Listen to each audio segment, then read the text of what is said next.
नमस्कार साथियों, स्टडीशाला 2.0 में एक बार आप फिर से आपका बहुत बहुत स्वागत है। और दोस्तों, बायोलॉजी की इस क्लास में जो हमने पहली क्लास में देख लिया था काफ़ी सारी चीज़ें। हमने पहली क्लास में जो है कार्बोहाइड्रेट के बारे में पढ़ा था अच्छे से, कितने टाइप के होते हैं, मोनोसैकेराइड्स, पॉलीसैकेराइड्स। और उसके बाद हमने प्रोटीन के बारे में देखा था, प्रोटीन कितना ज़्यादा इंपॉर्टेंट है हमारी बॉडी के लिए, ग्रोथ के लिए, उन सब के लिए। और कार्बोहाइड्रेट्स के बारे में भी जाना था कि कार्बोहाइड्रेट जो है वो एनर्जी अगर आपको तुरंत चाहिए तो कार्बोहाइड्रेट उसका बहुत ही ज़्यादा इंपॉर्टेंट सोर्स है। जबकि अगर हम बात करें फ़ैट की तो फ़ैट आज हम पढ़ेंगे। फ़ैट में अगर आप देखें तो फ़ैट कई और सारे काम में यूज होता है जो हम आज पढ़ेंगे डिटेल में। तो चलिए समय ना गंवाएं और अपनी इस क्लास को आज शुरू करते हैं। आज हम देखेंगे फ़ैट के बारे में, और दूसरा मैं विटामिन के बारे में थोड़ा सा इंट्रोडक्शन दूंगा आपको, क्योंकि काफ़ी लंबी क्लास हो जाएगी। तो विटामिन कंप्लीट जो है वो हम थोड़े से वो अगले क्लास में पढ़ेंगे, लेकिन आज हम फ़ैट के बारे में डिटेल में पढ़ेंगे। और उसके बाद हम विटामिन्स का भी इंट्रोडक्शन लेंगे कि विटामिन्स कितने प्रकार के होते हैं, फैट सॉल्युबल क्या होता है, वाटर सॉल्युबल क्या होता है। तो ये सारी चीज़ों पे हम चर्चा करेंगे, ठीक है। तो चलिए आज की क्लास शुरू करते हैं। उम्मीद है कि आपकी पढ़ाई अच्छी चल रही होगी और पिछली क्लास का भी रिवीजन आपने अच्छे से किया होगा, क्योंकि दोस्तों साइंस है और जहाँ तक मुझे पता है कि ज़्यादातर लोगों का बैकग्राउंड साइंस नहीं होता है। अगर है भी तो भी बहुत लोगों को दिक्कत आती है, बेसिक्स में क्वेश्चंस गलत होते हैं उनके। तो आप बिल्कुल इन क्लासेस को अच्छे से पढ़िए, इनसे आप नोट्स भी बना सकते हैं। और हाँ, एक दोस्तों एक बात यहाँ बता दूँ, पिछले क्लास में बहुत सारे लोगों ने सवाल पूछा था कि सर क्या इस क्लासेस को करने के बाद दूसरे और मटेरियल की ज़रूरत पड़ेगी? तो बिल्कुल नहीं। इन सब क्लासेस के अगर आप नोट्स बनाते हैं, उनको बार बार रिवाइज करेंगे, तो ये मेरी गारंटी है कि आपको सुपर टेट एग्ज़ाम या पेट एग्ज़ाम्स वगैरह के लिए दूसरे किसी मटेरियल को रेफ़र करने की ज़रूरत नहीं पड़ेगी, ठीक है दोस्तों। तो चलिए अब समय नहीं गंवाएंगे और आज की क्लास शुरू करते हैं। तो आज हम देखते हैं दोस्तों कि फ़ैट क्या है। और यहाँ पे दोस्तों दो चीज़ें लिखी गई हैं, एक तो फैट लिखा गया, एक लिपिड लिखा गया, ठीक है दोस्तों। अब मैं आपको बताता हूँ कि बेसिकली दोनों क्या क्या चीज़ें आप सुनते होंगे। अगर आप कभी टेस्ट करवाने जाएं अपना बॉडी का कोलेस्ट्रॉल वगैरह, तो वहाँ पे आप देखते हैं तो उसकी लिपिड प्रोफाइल की बात करता है। तो लिपिड अलग चीज़ होती है और फैट अलग होता है, ठीक है। दोनों में अंतर है, दोनों को एक मत समझिएगा। फैट एक प्रकार का लिपिड है, ठीक है दोस्तों। फैट हो गया मतलब वसा या ऑयल हो गया, तेल वगैरह जो है, ये लिपिड के एक प्रकार है। लेकिन सारे लिपिड फैट नहीं होते, सारे लिपिड ऑयल नहीं होते, तो ठीक है। तो लिपिड क्या होता है देखिए दोस्तों, यहाँ पे लिपिड एक कार्बनिक यौगिक होता है, ठीक है। कार्बनिक यौगिक मतलब पिछले मैंने क्लास में बताया था, जिस भी कंपाउंड में या यौगिक में कार्बन होगा वो कार्बनिक यौगिक कहलाता है, ठीक है। तो ये कार्बनिक यौगिक है। जबकि फैट क्या है दोस्तों, ये एक सब्सटेंस है, एक मटेरियल है, ऑयली मटेरियल जो चिपचिपा और ऑयल हो, मतलब ऑयली मटेरियल आप समझ जाइए यहाँ से कि एक मतलब एक तरह से वो बॉडी में जो है फैट जो स्टोर होता है हमारे, वो एक ऑर्गेनिक कंपाउंड नहीं होता है, वो एक सब्सटेंस है। और भी जो चीज़ें होती हैं लिपिड का हिस्सा होते हैं जो हमारी बॉडी में होते हैं, वो ऑर्गेनिक कंपाउंड होते हैं, ठीक है। या जो है अगर जाहिर सी बात है, अगर ऑर्गेनिक कंपाउंड है तो कहाँ पर विलय होगा? ऑर्गेनिक विलायकों में विलय होता है, ठीक है। लेकिन ये पानी में अविलय होता है। आप देखते भी हैं, अगर आप पानी के ऊपर आप तेल की बूंद डाल दीजिए तो बेसिकली क्या होता है, तेल उसमें मिल नहीं पाता है, तो तेल ऊपर तैरते रहता है। तो ये कोई रॉकेट साइंस नहीं है, सिंपल सा आप डे टू डे लाइफ में देखते भी हैं कि जो जल में ये अविलय होगा। लेकिन कार्बनिक विलायक, जैसे आप अल्कोहल की बात करें, ईथर की बात करें, इन सब चीज़ों में ये विलय होता है। और यहाँ पे एक चीज़ बता दो दोस्तों, ये साइंस है, यहाँ पे बहुत सारे टर्म्स केमिस्ट्री के और बायो के जो यूज होंगे, उनकी हिंदी और इंग्लिश के टर्म्स भी एक ही होते हैं। तो यहाँ पे आप जो है ध्यान दीजिएगा कि इन सब चीज़ों को हिंदी या इंग्लिश कोई मैटर नहीं करता है, आपको दोनों हिंदी इंग्लिश में लिखने आना चाहिए बस, ठीक है। अब देखिए यहाँ पे जो मैंने अभी बताया कि फैट में क्या क्या हिस्सा होता है, जो वसा और तेल है ये फैट का ही अंतर्गत, इसकी लिपिड के अंतर्गत आते हैं, ठीक है। तो लिपिड एक, अगर मान लीजिए ऐसे मैं एक डायग्राम बनाऊं, अगर ये पूरा हिस्सा लिपिड है तो आपका जो फैट है और जो ऑयल है, तेल है, ये सारे इसके पार्ट हैं। और भी कई सारी चीज़ें होती हैं जो यहाँ पे आएंगी, कोलेस्ट्रॉल वगैरह जो है वो भी, ठीक है। फैटी एसिड क्या होते हैं दोस्तों, नाम से देखिए, फैट में जो पाए जाते हैं, यहाँ पे देखिए फैट में जो पाए जाने वाले एसिड हैं उनको फैटी एसिड बोलते हैं, ठीक है। जो फैट में पाए जाने वाले एसिड हैं उनको फैटी एसिड बोलते हैं। तो वो कौन कौन से हैं दोस्तों? वो है कोलेस्ट्रॉल हो गया, ओमेगा 3 हो गया, ट्राइग्लिसराइड्स हो गया। तो ये सारी चीज़ें आप जो है यहाँ पे देखिए कि ये सारे फैटी एसिड्स के टाइप हैं। आप देखते होंगे कि कई लोगों को बोला जाता है कि यार तुम्हारी बॉडी का कोलेस्ट्रॉल लेवल बहुत हाई हो गया, तो जब ज़्यादा फैट कंज्यूम करेंगे तो उसमें फैटी एसिड पाया जाता है। तो आपके बॉडी का, आपके शरीर का जो कोलेस्ट्रॉल का लेवल है वो बढ़ जाता है और ये बहुत ही ज़्यादा नुकसानदायक होता है। बहुत ही ज़्यादा हाई अगर कोलेस्ट्रॉल लेवल होगा तो आपके जो ब्लड वेसल्स है, धमनियाँ है जिसमें रक्त बहता है, उस धमनियों में जाके आपके कोलेस्ट्रॉल जमा हो जाता है, यानी फैट जमा हो जाता है।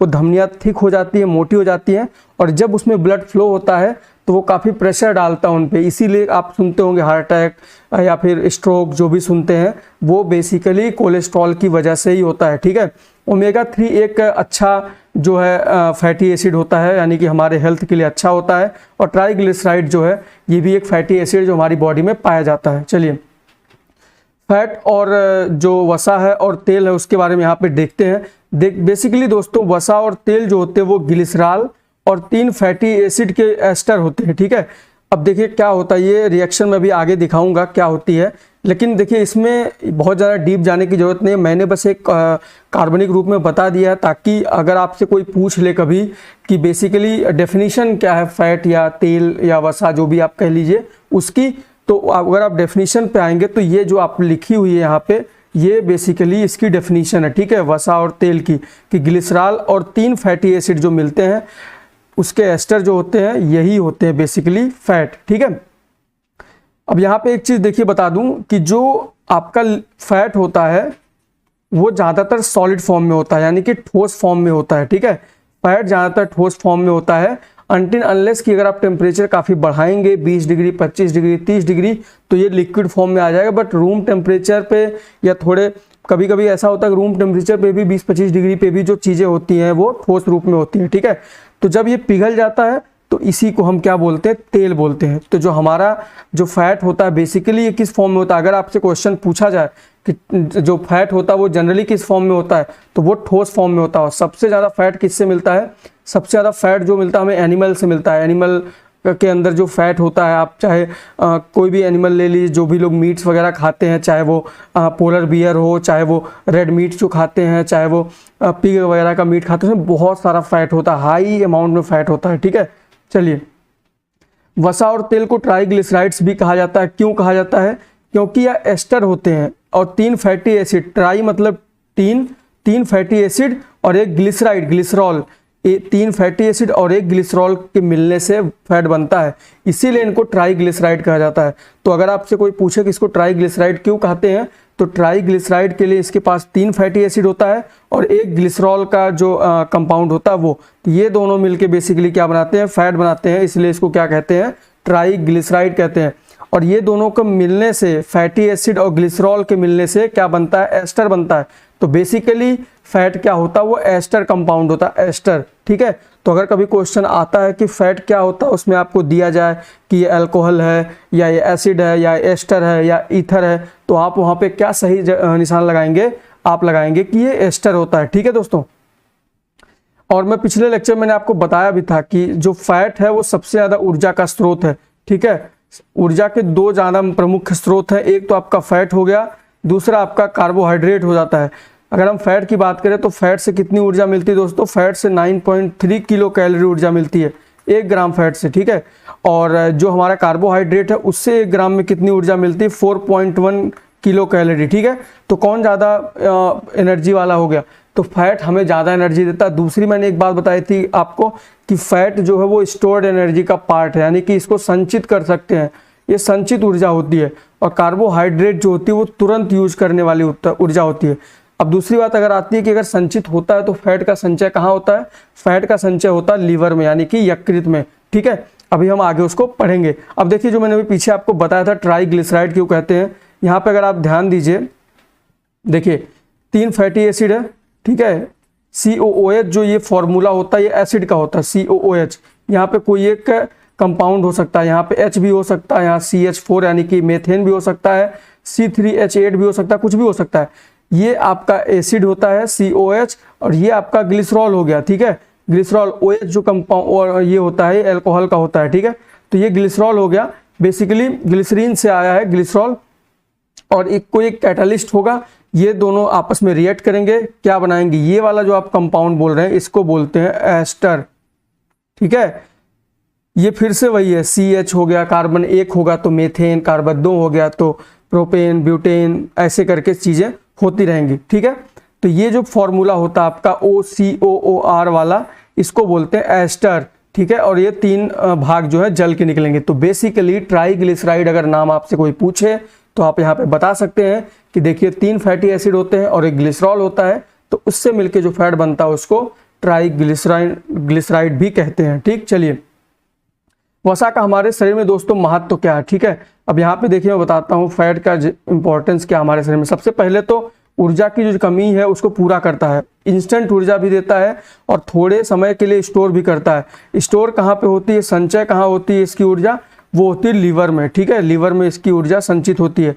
और बहुत ज़्यादा अगर लीवर में हमारे फैट हो जाएगा तो लीवर क्या बन जाता है, फैटी लीवर।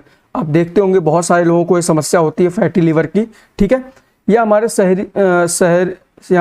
शहरी हो गया, सॉरी, ये शरीर होगा, ठीक है, ये गलती से मिसप्रिंट हो गया। शरीर के अंगों को संरक्षण प्रदान करता है दोस्तों। जो हमारे बॉडी पार्ट्स होते हैं उनमें जो, जैसे मान लीजिए आसपास फैट होता है तो क्या होता है कि जैसे मान लीजिए आप महसूस करेंगे कोई मोटे आदमी को आप मुक्का मारिए तो उसको असर कम होता है, क्योंकि वो फैट इतना ज़्यादा होता है उसकी बॉडी पे कि वो अंदर की पार्ट को नुकसान नहीं पहुंचे। वहीं किसी अगर पतले इंसान को मारिए तो हो सकता है मुक्का इतना तेज लग जाए उसकी 2-4 हड्डियां भी टूट जाए। तो हमारे जो बॉडी के पार्ट हैं उनको ये संरक्षण प्रदान करता है, ठीक है। इसके बाद शरीर में होने वाली ऊर्जा की हानि को भी रोकता है। अगर हम देखें जो फैट होता है ये बेसिकली इंसुलेटर है, यानी कि कुचालक है उष्मा का ये कुचालक है। तो देखिए जो लोग मोटे लोग होते हैं ना, आपने देखा होगा उनको ठंडी कम लगती है, क्योंकि ये क्या करता है कि आपके बॉडी का जो हीट है ठंडियों में उसको बाहर जाने से रोकता है। कुचालक है तो रोकेगा ही, तो रोकता है तो ऊर्जा की हानि भी नहीं होती है और दूसरा हमें ठंडी कम लगती है। तो ठीक है, तो ये तीनों चीज़ आप देख लीजिए। वसा हमारे शरीर में कुछ विटामिन यानी कि ADEK के संचय के लिए माध्यम उपलब्ध कराता है जो कि लीवर में संचित होते हैं। देखिए दोस्तों, अभी आप जब आगे मैं विटामिन पढ़ाऊंगा तो बताऊंगा कि वाटर सॉल्युबल विटामिन कौन से होते हैं जो जल में विलय होते हैं, और दूसरा वो कौन से विटामिन होते हैं जो फैट में विलय होते हैं, यानी कि फैट का मीडियम जरूरी है उन विटामिन को हमारी बॉडी में एब्जॉर्ब करने के लिए। तो जो अगर फैट हमारे बॉडी में नहीं होगा तो जो ये विटामिन आप देख रहे हैं ADEK, ये हमारे बॉडी में एब्जॉर्ब नहीं हो पाएंगे, अवशोषित नहीं हो पाएंगे। तो उसकी कमी से हमारे शरीर जो है वो बहुत हद तक जो है बीमारियों से ग्रसित हो सकता है, ठीक है। वसा का जो संचय होता है हमारे शरीर में लीवर में होता है। अगर क्वेश्चन पूछा जाता है कि वसा हमारे बॉडी में कहाँ स्टोर होती है, तो यहाँ पे आप बता सकते हैं कि लीवर यानी कि यकृत में वसा जो है वहाँ स्टोर होती है, ठीक है। और अगर दोस्तों एक बात बता दूं, यहाँ पे अगर कोई शुद्ध है वसा, अगर कोई शुद्ध फैट है एकदम प्योर 100% प्योर, तो वो रंगहीन भी होगा, वो गंधहीन भी होगा और स्वादहीन भी होगा। लेकिन ऐसा होता नहीं है, और भी बहुत सारे कंपाउंड उसमें मिले होते हैं जिसकी वजह से उस पर आप देखेंगे हल्का पीला कलर होता है। घी अगर देखें आप तो हल्का पीला कलर होता है, तेल में देखेंगे तो डार्क, अगर आप सरसों का तेल देखें तो ज़्यादा मतलब गाढ़ा पीला होता है। तो ये जो रंगहीन की बात है ये शुद्ध वसा पे लागू होती है, लेकिन हम शुद्ध फैट नहीं कंज्यूम करते, उसमें कुछ और भी कंपाउंड या कुछ मिनरल्स मिले होते हैं, इसलिए उसका कलर आ जाता है, ठीक है। कुछ रासायनिक क्रियाओं को ये माध्यम का कार्य करता है। दोस्तों देखिए, हमारे शरीर में बहुत सारी क्रियाएं होती रहती हैं, ठीक है। कुछ के लिए मीडियम जल चाहिए होता है, कुछ के लिए मीडियम हमें फैट चाहिए होता है, जैसे विटामिन के लिए हमें फैट चाहिए होता है। तो अगर फैट रहेगा तो ही वो हमारी जो रिएक्शंस है वो प्रॉपरली हो पाएंगे, सही तरीके से हो पाएंगे। तो उनके माध्यम का जो कार्य करता है वो क्या करता है, वो फैट करता है, ठीक है। अब हमारे शरीर की अगर प्रतिरक्षा देखिए 3 विटामिन होते हैं, मैं अभी नहीं बता पा रहा हूँ उतना डिटेल में, आगे विटामिन की जब चीज़ें बारे में पढ़ेंगे तब बताऊंगा। 3 विटामिन होते हैं ACE, इनको प्रतिरक्षक विटामिन भी कहते हैं, क्योंकि इन तीनों से इम्यूनिटी को बहुत मदद मिलती है, बहुत स्ट्रांग होते हैं इम्यूनिटी हमारी। अब इसमें से आप देखेंगे 2 तो फैट सॉल्युबल है, A और E फैट सॉल्युबल है, यानी कि वसा में घुलनशील है और यही इसी की वजह से वो एब्जॉर्ब होगा। तो अगर इन दोनों को देखें तो हमारी प्रतिरक्षा प्रणाली को मजबूत बनाने में वसा का बहुत ही ज़्यादा योगदान है। तो ये भी एक इम्पॉर्टेंट पॉइंट है कि जो फैट है वो हमारे इम्यून सिस्टम को स्ट्रॉन्ग भी बनाती है। लेकिन इसका मतलब ये नहीं कि दिन रात आप घी पी रहे हैं बैठ के, दिन रात आप फैट ही कंज्यूम करते हैं, ऐसा कुछ नहीं है। एक लिमिटेड सोर्स, लिमिटेड जो अमाउंट है, एक रेगुलेटेड अमाउंट कह लीजिए बॉडी के लिए, उतना ही आपको चाहिए होता है, ठीक है। सबसे जो मुख्य प्रकार का वसा है जो हम ग्रहण करते हैं वो ट्राइग्लिसराइड्स है, और भी मैंने वसा आपको बताई थी, ओमेगा 3 वगैरह है, वो हम कुछ चीज़ों से लेते हैं। लेकिन जो बेसिकली सबसे ज़्यादा अमाउंट में हम अपने डे टू डे लाइफ में कंज्यूम करते हैं, ग्रहण करते हैं, वो होता है ट्राइग्लिसराइड। ये ऊर्जा के संचय में योगदान देता है, बता चुका हूँ। और ये कार्बोहाइड्रेट और प्रोटीन से ज़्यादा ऊर्जा देता है। तो इसमें कोई बड़ी बात नहीं है, प्रोटीन सबसे कम ऊर्जा देता है, वो बहुत ज़रूरत पड़ती है इमरजेंसी में तभी। कार्बोहाइड्रेट आप देख चुके हैं कि 1 ग्राम अगर कार्बोहाइड्रेट है वो करीब 4.1 किलो कैलोरी देगा, 1 ग्राम फैट आपको 9.3 देगा। और प्रोटीन बहुत कम देता है, कभी इमरजेंसी में तब ज़रूरत पड़ेगी इसकी, ठीक है। अब देखिए, जब हमें अधिक ऊर्जा की आवश्यकता, मान लीजिए आप कोई काम कर रहे हैं, एक्सरसाइज कर रहे हैं या रनिंग कर रहे हैं या कुछ भी बहुत मेहनत वाला काम कर रहे हैं, तो दिक्कत ये होती है कि उस समय हमें जल्दी से एनर्जी चाहिए होती है बहुत सारी। तो जब अगर आपकी बॉडी में फैट नहीं होगा तो उस फैट को एनर्जी में कैसे कन्वर्ट कर पाएंगे? तो जो फैट को एनर्जी में कन्वर्ट करने का काम है वो एक लाइपेज नामक एक एंजाइम होता है दोस्तों। और ये उस ट्राइग्लिसराइड यानी जो हम फैट हमारे बॉडी में है उसको तोड़ता है, फिर कोशिकाएं उससे उसका उपयोग करती है, क्या बनाती है? एटीपी। एटीपी क्या बोलते हैं इसको? ऊर्जा का यूनिट बोलते हैं बॉडी का। बॉडी में जो ऊर्जा बनती है उसकी यूनिट क्या होती है? एटीपी, एडेनोसिन ट्राइफॉस्फेट इसको बोलते हैं, ठीक है। ट्राइग्लिसराइड से आता है ये ट्राइफॉस्फेट, इसलिए इसको कहा जाता है। वसा के प्रकार देख लीजिए दोस्तों, यहाँ पे 3 प्रकार की वसा होती है। एक होती संतृप्त वसा, एक होती असंतृप्त वसा और एक होती है ट्रांस फैट। अगर मैं यहाँ पे क्वालिटी ऑफ फैट की बात करूँ कि हमारे शरीर के लिए सबसे ज़्यादा नुकसानदायक कौन है, तो सबसे ज़्यादा नुकसानदायक कौन सी होती है दोस्तों? ट्रांस फैट होता है। गवर्नमेंट बहुत सारी स्कीम चलाती है ट्रांस फैट को एलिमिनेट करने के लिए। जब भी कोई आप पैकेट वाला आइटम खरीदते हैं, मान लीजिए आपने नमकीन खरीदी, तो जब आप पीछे आपका जो जितने इसमें मिनरल्स हैं, जितने उसमें चीज़ें हैं, उसका जब आप लिस्ट देखेंगे तो वही चीज़ें प्रेफर करा करें जिसमें ट्रांस फैट आपको 0 ग्राम मिले, ठीक है। सबसे गंदा वाला जो फैट होता है वो ट्रांस फैट होता है। उसके बाद दूसरे नंबर पे आता है आपका सैचुरेटेड फैट, तीसरे नंबर पे आता है अनसैचुरेटेड यानी असंतृप्त। तीनों के बारे में भी डिटेल में एक एक करके देखेंगे, लेकिन आप ध्यान दीजिए, एक हेल्दी लाइफस्टाइल का आपका अगर हिस्सा अगर कोई है तो उसमें इसको बिल्कुल भी ख़त्म कर दीजिए अपनी लाइफ में। ट्रांस फैट जितना कम हो सके उतना लीजिए। तेल आप देखते होंगे दुकानदार लोग समोसा वगैरह बार बार उसको फ्राई करते हैं एक ही तेल में, तो जितनी बार वो फ्राई होता है उतनी ही ज़्यादा उसमें ट्रांस फैट की मात्रा बढ़ती जाती है। तो आप जो है अगर एक हेल्दी जीवन जीना चाहते हैं, क्योंकि एक विद्यार्थी जीवन के लिए हेल्थ बहुत ही ज़्यादा इंपॉर्टेंट होती है, तो एक हेल्दी जीवन के लिए आपको ट्रांस फैट को एलिमिनेट करना चाहिए। सैचुरेटेड फैट आप एकदम नहीं एलिमिनेट कर सकते तो इसकी मात्रा आप कम कर दीजिए, लेकिन अनसैचुरेटेड फैट जो होते हैं उसको आप अच्छे से खाइए, ठीक है। तो अनसैचुरेटेड फैट की अमाउंट जो है वो आप बढ़ा सकते हैं अपने उसमें, ये नुकसानदायक नहीं होता। चलिए हम अनसैचुरेटेड से शुरुआत करेंगे क्योंकि ये सबसे हेल्दी फैट होता है। इसमें 2 टाइप के होते हैं, एकल असंतृप्त और पॉली यानी कि बहु असंतृप्त। 2 या 2 से अधिक अगर डबल बॉन्ड है तो यहाँ पे पॉली अनसैचुरेटेड फैट बोला जाता है उसको, और अगर मोनोसैचुरेटेड फैट की हम बात करें तो एकल असंतृप्त जो होता है वो मोनो होता है। एग्जाम्पल्स इसके मैं भी आगे बताऊंगा कौन कौन से हैं। देखिए इसको एकल असंतृप्त क्यों कहते हैं दोस्तों, यहाँ पे अगर आप डायग्राम में ध्यान दीजिए, यहाँ पे एक सिंगल डबल बॉन्ड है, ठीक है, इसको हाइड्रोजन बॉन्ड बोलते हैं। यहाँ पे 2 डबल बॉन्ड है, ठीक है। अब देखिए जब भी कार्बन के पास डबल बॉन्ड होते हैं तो कार्बन क्या होता है, अब ये केमिस्ट्री जब आएगी तो डिटेल में पढ़ाऊंगा, अभी बस हल्का सा आइडिया दे रहा हूँ कि कौन ज़्यादा नुकसानदायक हो सकता है कौन कम। जिसमें ज़्यादा डबल बॉन्ड होंगे दोस्तों वो बाकी और चीज़ों से रिएक्शन करने में जो है वो काफ़ी ज़्यादा रिएक्टिव होगा। जिसमें सिंगल डबल बॉन्ड है, जिसमें डबल बॉन्ड है भी नहीं, वो बिल्कुल भी रिएक्टिव नहीं होगा, तो वो जाके बॉडी में एकदम स्टोर हो जाएगा, उसको एंजाइम तोड़ने में बहुत मेहनत लगेगी। लेकिन जिसमें डबल बॉन्ड है तो यहाँ पे एक जगह जुड़ने की संभावना बन जाती है, यहाँ पे 2 जगह जुड़ने की संभावना बन जाती है। तो जो पॉली अनसैचुरेटेड फैट होता है ये सबसे बेस्ट फैट होता है, ठीक है। लेकिन ये भी अच्छा है, ऐसा नहीं है अच्छा नहीं है, लेकिन दोनों में अगर हम तुलना करें तो सबसे बेहतरीन वो होंगे जिसमें 2 डबल बॉन्ड होंगे। क्यों दोस्तों? क्योंकि 2 हो या 2 से अधिक हो, क्योंकि यहाँ पे जुड़ने की संभावना ज़्यादा है।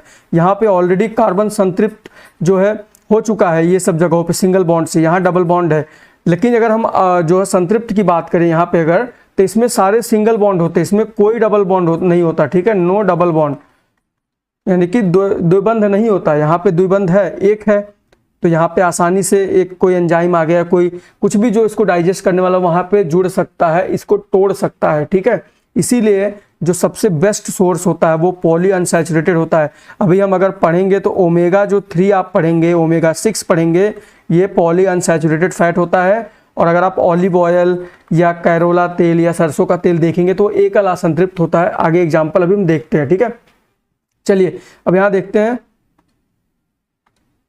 असंतृप्त वसा हमारे स्वास्थ्य के लिए लाभकारक होती है, कई मायनों में ऐसी होती है कि ये जो बैड कोलेस्ट्रॉल होता है, देखिए दो टाइप के कोलेस्ट्रॉल हमारे बॉडी में होते हैं, एक होता है एलडीएल यानी कि लो डेंसिटी लाइपोप्रोटीन, और एक होता है एचडीएल हाई डेंसिटी लाइपोप्रोटीन। अब लाइपोप्रोटीन क्या है आप बोलेंगे, तो ये इतना डिटेल में जाने की जरूरत नहीं है, ये बहुत ही डीप पार्ट हो जाएगा। आप बस अपने एग्जाम के पॉइंट ऑफ व्यू से देखिए कि एलडीएल एचडीएल क्या होता है। एलडीएल जो होता है वो लो डेंसिटी होता है, तो इसको गंदा वाला कोलेस्ट्रॉल बोलते हैं, ये हमारे शरीर के लिए नुकसानदायक होता है।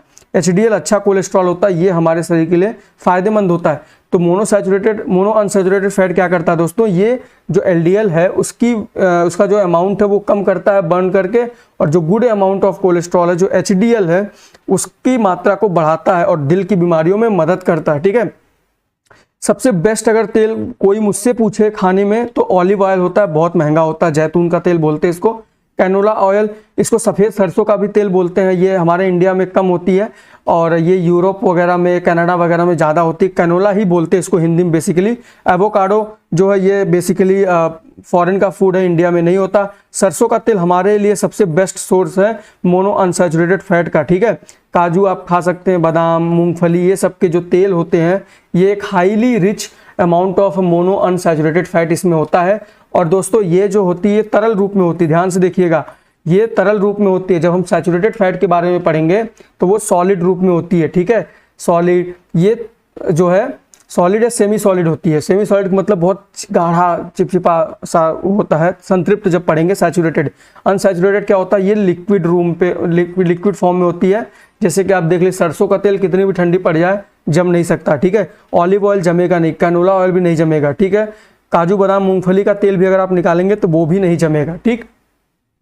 चलिए पॉली अनसैचुरेटेड, ये तो बल्कि जैसे ये देख रहे हैं अगर आपकी नुकसान नहीं करता तो फायदा भी बहुत ज़्यादा नहीं करेगा। लेकिन पॉली अनसैचुरेटेड फैट जो मैंने अभी पिछले स्लाइड में बताया था, डबल बॉन्ड जितने ज़्यादा होंगे वो फैट उतना ही अच्छा होगा, ठीक है दोस्तों।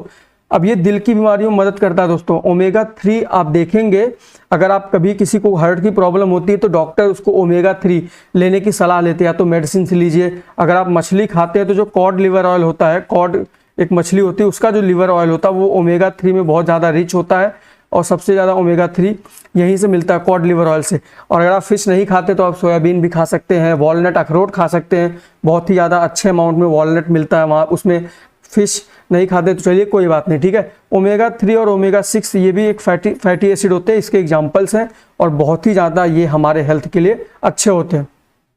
सैचुरेटेड फैट देख लीजिए, सारे सिंगल बॉन्ड होंगे इसमें, जो भी मैंने डायग्राम बताया था उसमें डबल बॉन्ड थे। अभी अगर सैचुरेटेड फैट की बात करें सब सिंगल बॉन्ड होते हैं, कोई ज़्यादा उसमें एक तरह से बहुत ही ज़्यादा बहुत ही डेड टाइप के कोलेस्ट्रॉल होते हैं, मरे हुए, कोई रिएक्शन नहीं करते, तो तोड़ना बहुत मुश्किल होता है। और बैड कोलेस्ट्रॉल का स्तर जो है वो बढ़ाते हैं। जितने भी आप गोबर चीज़ें देख लीजिए मार्केट में मिलती हैं, चाहे वो समोसा है चाहे वो भटूरा है, सब में जो है बैड कोलेस्ट्रॉल भर भर के होता है। थोक के भाव मिलेगा आपको अगर आप बीमारियां खरीदने जाएं और बाहर की चीज़ों को खाएं, ठीक है।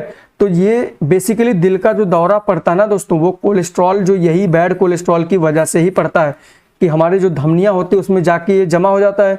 धमनियाँ हो जाती हैं काफ़ी पतली, मतलब जो धमनियों के अंदर का हिस्सा है उसमें ब्लड को फ्लो होने के लिए काफ़ी कम जगह मिलती है। तो जब ब्लड कम फ्लो हो पाए, मतलब फ्लो होना तो उतना ये रिक्वायरमेंट तो बॉडी की उतनी ही ब्लड की है। जब उतना ब्लड कम एरिया में फ्लो होगा तो क्या डालेगा, दाब डालेगा, प्रेशर डालेगा धमनियों पे, तो वही उसको ब्लड प्रेशर बोलते हैं। और जो ब्लड प्रेशर जब बहुत ज़्यादा हो जाता है तो हार्ट अटैक, यानी कि हार्ट हमारा ब्लड पंप करना फेल कर देता है, तो हार्ट फेलियर या हार्ट अटैक जो भी बोल लीजिए, तो ये सारी चीज़ें जो है वो बैड कोलेस्ट्रॉल की वजह से होती हैं। इसीलिए आपको जो खाने के अमाउंट है उसमें सैचुरेटेड फैट को तो हटाना ही है या बहुत कम कर दीजिए। अगर पूरा नेगलेक्ट नहीं कर सकते, घी वगैरह खाते हैं आप, तो पूरी घी नुकसानदायक भी नहीं है, लेकिन बहुत ज़्यादा अमाउंट में घी खाएंगे तो नुकसानदायक है, लेकिन कम करिए, अमाउंट बहुत रेगुलेटेड हो। 1 चम्मच घी खाइए बस, ऐसा नहीं एक दिन भर घी पीजिए, ठीक है।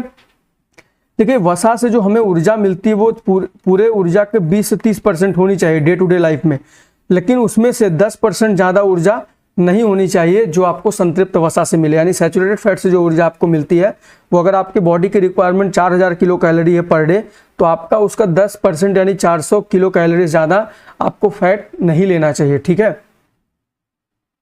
सैचुरेटेड फैट के जो सोर्स अगर आप देखेंगे तो यहाँ देखिए बटर, रेड मीट, चीज़, अगर चीज़ बहुत खाते हैं आप, जो पिज़्ज़ा वगैरह में चीज़ पाया जाता है वो भी सैचुरेटेड फैट का बहुत बड़ा सोर्स है। कोकोनट ऑयल, पाम ऑयल आजकल बहुत, रिफाइंड ऑयल तो अब देखिए हर घर में पूड़ी पराठे मैक्सिमम चीज़ें रिफाइंड ऑयल में बनती है। तो अगर हम क्वालिटी देखें तो घी तो तब भी ठीक है, रिफाइंड ऑयल तो बहुत ही ज़्यादा गंदा है। रिफाइंड ऑयल तो बिल्कुल भी यूज नहीं करना चाहिए, और अगर रिफाइंड ऑयल 2-3 बार 4 बार जल जाए तो उसको फेंक दीजिए, क्योंकि वो ट्रांस फैट के फॉर्म में आ जाता है उसके बाद। ठीक है, संतृप्त वसा का जो मुख्य सोर्स होता है वो एनिमल फैट होता है, इसीलिए ये जो दोस्तों ये जो है सॉलिड फॉर्म में होती है। ठीक है, ये लिक्विड फॉर्म में नहीं मिलती है, सॉलिड फॉर्म में ज़्यादा मात्रा में उपलब्ध होती है। लिक्विड में हो सकता है कुछ हो, अगर आप देखें जैसे तेल देख लीजिए, रिफाइंड ऑयल वगैरह ये लिक्विड फॉर्म में ही होते हैं, लेकिन मैक्सिमम जो अमाउंट है, मैक्सिमम जो पार्ट है संतृप्त वसा का वो जो है सॉलिड फॉर्म में होता है। चलिए ट्रांस फैट को देखते हैं। अब ट्रांस फैट सबसे गंदा अगर है, इसको बिल्कुल खाना ही नहीं चाहिए। क्या होता है इसमें दोस्तों, जो वनस्पति तेल होता है आपका, वनस्पति तेल, इसमें हाइड्रोजन के मॉलिक्यूल जोड़ते हैं तो जो फैट बनता है उसको ट्रांस फैट बोलते हैं। इसकी हिंदी कुछ नहीं है, ट्रांस फैट ही बोलते हैं बिल्कुल। तो वनस्पति तेल प्लस अगर हाइड्रोजन उसमें जोड़ दिया जाए तो वो ट्रांस फैट बनता है। इसको क्यों जोड़ते हैं, आप सोच रहे होंगे कि यार क्या इतना फालतू काम करना है, वनस्पति तेल ही बेच दो सीधा। नहीं दोस्तों, जब आपको ज़्यादा लंबे समय तक रखना हो तेल को, तो उसमें शेल्फ लाइफ बढ़ाने के लिए, उसका जीवन काल बढ़ाने के लिए ये ऐड किया जाता है हाइड्रोजन। दूसरा, हाइड्रोजन ऐड किया जाता है तो ये सॉलिड हो जाता है। सॉलिड होने की वजह से इसको इधर उधर ले जाने में, दूर दराज के एरियाज तक ले जाने में बहुत ज़्यादा सहजता होती है, क्योंकि आप देखिए लिक्विड को ट्रांसपोर्ट करना बहुत मुश्किल है, इधर उधर गिरने का डर है, छूने का डर है, लेकिन सॉलिड को आप बहुत आसानी से जो है ट्रांसपोर्ट कर सकते हैं। तो इसीलिए ये सब किया जाता है ताकि, और ये हाइड्रोजनेट करके इसमें हाइड्रोजन ऐड किया जाता है, तो इससे क्या होता है कि जो थोड़ी बहुत संभावना होती है वो ख़त्म हो जाती है उसको ब्रेक करने की। तो ट्रांस फैट हमारे लीवर में जाके स्टोर होता है, हमारी धमनियों में जाके स्टोर होता है, जिससे लिवर डैमेज होने के, लिवर सिरोसिस, फैटी लिवर, इन सब की समस्याएं आप देख सकते हैं। वसा की कमी से रोग भी दोस्तों होते हैं, कुछ रोग ऐसे होते हैं जो वसा की भी कमी से होते हैं। ऐसा नहीं है कि बिल्कुल भी आप फैट ना लीजिए तो क्या होगा, इम्यूनिटी आपकी कम हो जाएगी। मैंने बताया ना ए, सी, ई 3 तरह के विटामिन होते हैं जो इम्यूनिटी बढ़ाते हैं, उसमें से ए और देखिए ई देखिए, ये फैट सॉल्युबल होते हैं। तो अगर वसा होगी नहीं आपकी बॉडी में तो ये डाइजेस्ट नहीं हो पाएंगे और यूज नहीं हो पाएंगे, तो आपकी इम्यूनिटी जो है वो गिर जाएगी। ठीक है, आप थकान महसूस करेंगे, फैटीज होगा आपको, आप कहीं भी जाएंगे आप जल्दी थक जाएंगे, स्पोर्ट्स में, दौड़ने में या जो भी आप काम करेंगे उसमें जल्दी थकान हो जाएगी, क्योंकि आप में बॉडी में ऊर्जा संचित नहीं है, फैट स्टोर नहीं है। हार्मोनल प्रॉब्लम आपको हो सकती है, कुछ ऐसे मॉलिक्यूल्स होते हैं जो फैट के मीडियम को यूज़ करके हार्मोन्स का निर्माण करते हैं। तो अगर फैट आपकी बॉडी में नहीं होगा तो हार्मोनल प्रॉब्लम आपको हो जाएगी, बालों का झड़ना, ड्राइनेस आ जाएगी आपकी बॉडी में, आपके सर में जो है डैंड्रफ वगैरह हो जाएंगे, ड्राइनेस रहेगी, उसकी वजह से आपके बाल झड़ सकते हैं। त्वचा से जुड़ी समस्याएं हो सकती है आपको, क्योंकि मॉइस्चर लेवल जो है ये अगर आपकी स्किन में मेंटेन कोई करता है तो वो फैट मेंटेन करता है, तो रैशेज वगैरह पड़ जाएंगे, दाने वाने पड़ सकते हैं। तो ये सारी समस्या आपको फैट की कमी से होने वाली है। ठीक है, तो आपको बहुत ज़्यादा फैट नहीं लेना है, उतना ही लेना जितनी आपकी बॉडी की रिक्वायरमेंट है।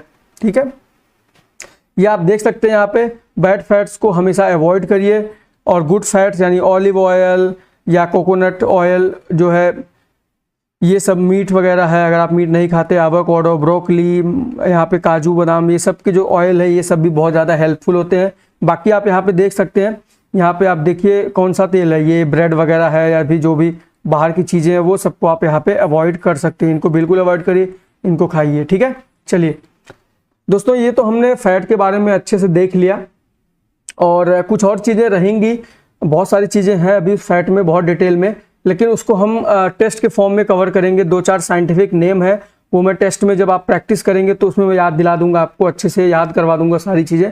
अब हम देखते हैं विटामिन। आज की क्लास बहुत लंबी ना हो इसलिए मैंने इसको बहुत ज़्यादा अभी डिटेल में नहीं बताऊंगा, अगली क्लास में हम विटामिन अच्छे से पढ़ेंगे। लेकिन एक आइडिया दे देता हूँ, फंक एक साइंटिस्ट थे जिन्होंने विटामिन को सबसे पहले इसकी संकल्पना की थी, इसका कॉन्सेप्ट दिया था, इन्होंने इसको वाइटल एमीन कहा था। ठीक है, वाइटल का मतलब क्या होता है, बहुत जरूरी एमीन्स होते हैं। एमीन्स आप देख चुके हैं, अमीनो एसिड वहीं से बनका है एमीन। तो हमारी बॉडी की रिक्वायरमेंट के लिए, उसके हेल्प होने के लिए, जो भी हमारे कोशिकाएं हैं उनको बीमारियों से बचाने के लिए, ऑर्गन्स को बीमारियों से बचाने के लिए विटामिन बहुत जरूरी है, इसलिए इसको वाइटल एमीन्स कहा गया। बाद में वाइटल एमीन्स वाला कॉन्सेप्ट हटा दिया गया, क्योंकि बहुत सारे ऐसे थे जो एमीन्स नहीं थे फिर भी विटामिन के अंतर्गत आते थे, तो ये जो डेफिनेशन थी बाद में खत्म कर दी गई। ठीक है, ये मुख्यतः कार्बनिक यौगिक होते हैं, ये भी कार्बनिक ही कंपाउंड होते हैं, जिसकी कमी से हमारा शरीर जो है वो बहुत सारे रोगों से ग्रसित हो सकता है। ठीक है, ज़्यादातर विटामिन का जो उत्पादन है वो हमारे शरीर द्वारा नहीं किया जा सकता। कुछ एक दो विटामिन सी ऐसे हैं जो इंपॉर्टेंट है, हमारा शरीर बना सकता है। एक तो विटामिन डी और एक विटामिन के, और हम एक एक करके जब पढ़ेंगे तो ये सारे विटामिन के बारे में डिटेल में पढ़ेंगे। ठीक, चलिए यहाँ पे दो टाइप्स के विटामिन होते हैं। एक होता है जो फैट में घुलनशील होता है, यानी कि वसा के माध्यम में वो घुलता है और बॉडी में एब्जॉर्ब होता है, और कुछ विटामिन ऐसे होते हैं जो वाटर सॉल्युबल होते हैं। ठीक है, तो जो विटामिन बी होता है और सी होता है ये दोनों होते हैं वाटर सॉल्युबल, और जो विटामिन ए डी ई के ये सारे जो है फैट सॉल्युबल होते हैं। तो यहाँ से क्लास हम अगली आगे बढ़ाएंगे, बहुत डिटेल में चर्चा करेंगे। अगर आपको कोई डाउट आता है इन सब पॉइंट्स में, कुछ आपको लगता है कोई कमी रहती है, आपके सुझावों का हमेशा से धन्यवाद है। आप हमें उसका सुझाव आप कमेंट सेक्शन में दे सकते हैं, कोई बात हो तो आप हमें बता सकते हैं, टेलीग्राम पे मैसेज भी कर सकते हैं। और दोस्तों पढ़ाई करते रहिए, साइंस हम तीनों सेक्शन कवर करेंगे। बहुत लोगों ने पूछा है कि सर फिजिक्स पढ़ा दीजिए, केमिस्ट्री पढ़ा दीजिए, वो भी पढ़ाएंगे, लेकिन सबसे ज़्यादा क्वेश्चन बायो से आते हैं, तो बायो को पहले कवर किया जाएगा, फिर केमिस्ट्री और फिजिक्स पे ध्यान दिया जाएगा। ठीक है, और सिलेबस वाइज ही चलेगा, बिल्कुल कंफ्यूज मत हुए। जितना सिलेबस में आपके टॉपिक मेंशन्ड है सुपर टेट के, वही पढ़ाया जाएगा केवल। ठीक है, चलिए तो पढ़ाई करते रहिए, रिवाइज करते रहिए, और मिलते हैं अगले लेक्चर में। तब तक के लिए जय हिंद दोस्तों।